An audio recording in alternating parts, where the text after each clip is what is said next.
ఇక మరోవైపు పాఠశాలలు అంటే ప్రభుత్వ పాఠశాలల బలోపేతం కోసం 100% మేము కృషి చేస్తాం. ఎందుకంటే నేను అక్కడి నుంచే వచ్చిన, ఆ తర్వాత ప్రధానమంత్రి నరేంద్ర మోడీ అక్కడి నుంచే వచ్చిండు, ఆ తర్వాత అందరూ కూడా ఎవరి పక్క రాష్ట్రం ఉన్నటువంటి ఇప్పుడు ముఖ్యమంత్రి అవుతున్నటువంటి చంద్రబాబు కూడా ప్రభుత్వ పాఠశాలను చదువుకుండని చెప్పేసి ముఖ్యమంత్రి రేవంత్ రెడ్డి నిన్న వ్యాఖ్యానించిండు. ప్రభుత్వ పాఠశాలల్లో అంటే చదవడం అంటే ప్రభుత్వ పాఠశాలను బలోపేతం చేయడం ద్వారా పేదలకు విద్యను అందించినట్లు అవుతుంది. తర్వాత మధ్యాహ్న భోజనమే కాదు, వాళ్ళకు ఉదయం టిఫిన్, తర్వాత సాయంత్రం ఇంకేమన్నా ఇచ్చేటువంటి ఏర్పాటు కూడా చేయాలి. దాంతో ఏమవుతుందంటే ప్రభుత్వ బడులు బలోపేతమవుతాయి. తర్వాత ఇక్కడ భవనాలకు సంబంధించి కూడా అన్ని కూడా ఏర్పాట్లు కరెక్ట్గా ఉండాలని చెప్పేసి ఆయన చెప్పిండు.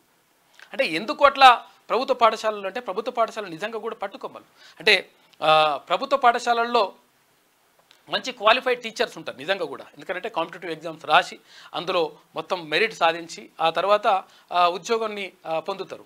కాబట్టి మెరిట్ టీచర్స్ ఉంటారు, తర్వాత అన్ని రకాలుగా ఉంటాయి. కాబట్టి దాన్ని సద్వినియోగం చేసుకుంటే బాగుంటుందని చెప్పేసి ముఖ్యమంత్రి అంటుండు. అందుకనే అసలు యాక్చువల్గా ఒక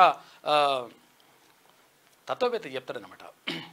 పాఠశాలను పూలతోటగాను, విద్యార్థుల్ని పూల మొక్కలుగాను, ఉపాధ్యాయుని తోటమాలిగాను వర్ణించడం జరిగింది.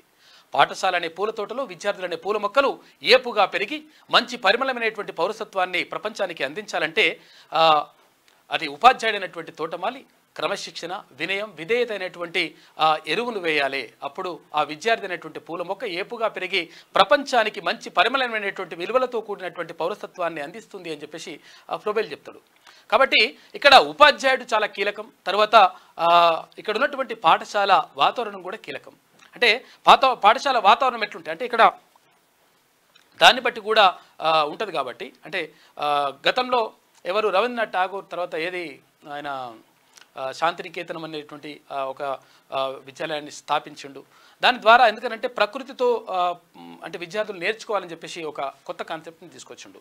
అయితే అది కాకుండా ఇప్పుడైతే ఈ సమాజానికి ఇప్పుడున్నటువంటి పరిస్థితులకు అనుగుణంగా మొత్తం కూడా చదువుకోవడం కాదు, ఇప్పుడు చదువుకునే పరిస్థితి ఉంది, చదువును కొనాల్సిన పరిస్థితి ఉంది. ఎల్కేజీ, యూకేజీ, బీకేజీ అంటే ఈ కేజీల లెక్క కిలల లెక్క చదువుకునే పరిస్థితి వచ్చింది. కాబట్టి ఈ కిలల లెక్క చదువుకొని వద్దు నాయన, ఇది ప్రభుత్వం ఆధ్వర్యంలో గతంలో 7200 కానీ తర్వాత తీన్మన్మల గతంలో చెప్పిండు. ఎందుకంటే ప్రభుత్వం ఆధ్వర్యంలోనే కార్పొరేట్ స్థాయిలో ఉచిత విద్య తర్వాత వైద్యం అందినప్పుడు ఎవరికి ఈ రకరకాల ఫ్రీలు బియ్యులు ఇవ్వాల్సినటువంటి అవసరం లేదు, అది వాస్తవం. కాబట్టి దానిపైన ప్రత్యేకంగా నిజంగా కూడా ముఖ్యమంత్రి గారు దానిపైన దృష్టి పెడుతున్నందుకు చాలా సంతోషం. తర్వాత హాస్పిటళ్ళ మీద కూడా ప్రత్యేక దృష్టి పెట్టాల్సిన అవసరం ఉన్నది. ఎందుకంటే హాస్పిటల్కి వెళ్తే ఆ హాస్పిటల్ లోపల వాళ్ళు ఏమవుతుందో తెలియదు, కానీ ఇక్కడ బయట ఉన్నటువంటి ఎవరైతే ఆ బిల్లు కట్టేటో ఉంటారు కదా, ఆ బిల్లు కట్టేటోళ్ళకి గుండెపోటు వస్తుంది. ఇప్పుడు ఆ పరిస్థితి ఉంది. కాబట్టి కార్పొరేట్ వైద్యాన్ని, కార్పొరేట్ విద్యను మొత్తం మీద నిర్వహించాల్సిన అవసరం ఉంది. నిర్వహించాలంటే ఏం చేయాలి?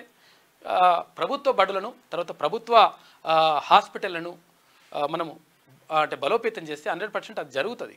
కాబట్టి అటువంటి నిర్ణయం తీసుకుంటున్నారు, అది చాలా సంతోషం.